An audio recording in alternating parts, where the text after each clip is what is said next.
ഇത് നമ്മുടെ മക്കായിക്കൊക്കെ ഭാഗത്ത് മണ്ണിടിഞ്ഞ് റോഡൊക്കെ ആകെ ഇതായി അവതാളത്തിലേക്ക് കൂടെ വെള്ളം വന്ന് കെട്ടി. അപ്പോൾ നമ്മുടെ കോട്ടയം റൂട്ടിലെ പീരുമേടിന് തൊട്ടടുത്ത് സൈഡ് വളരെ അപകടാവസ്ഥയിലാണ്. മക്കായിക്കൊക്കെ പീരുമേടിന് തൊട്ട് പുറത്ത് കുട്ടിക്കാനത്ത് നിന്ന് പോകുന്ന വഴിക്ക് ഇവിടെ വെള്ളം കെട്ടി നിന്നിട്ടേ റോഡ് സൈഡിലേക്ക് ഇടിഞ്ഞു പോയി. കണ്ടോ താഴെ കെട്ടി ഭീകരമായി കിടക്കുക. അത് വീടാണ് സാർ, ഒരു വീട്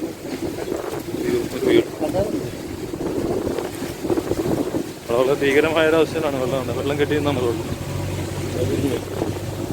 ഇപ്പം ഞങ്ങൾ ബസ്സിൽ നിന്ന് ഇറങ്ങി ഇപ്പുറത്തേക്ക് നടക്കുകയാണ്. ഇപ്പുറത്ത് കടന്ന് ക്രോസ് ചെയ്തേ വണ്ടി കാലുവണ്ടി ഇങ്ങോട്ട് കടത്തി വിടണുള്ളൂ. വെള്ളം തിരിച്ചു വിടാനുള്ള പദ്ധതി നടത്തുകൊണ്ടിരിക്കുന്നതാണ്. JCB വെച്ച് പണിതുകൊണ്ടിരിക്കുന്നത്. മത്തായിക്കൊക്കെ അടുത്ത് പീരുമേടിന് തൊട്ട് പുറത്ത് മത്തായിക്കൊക്കെ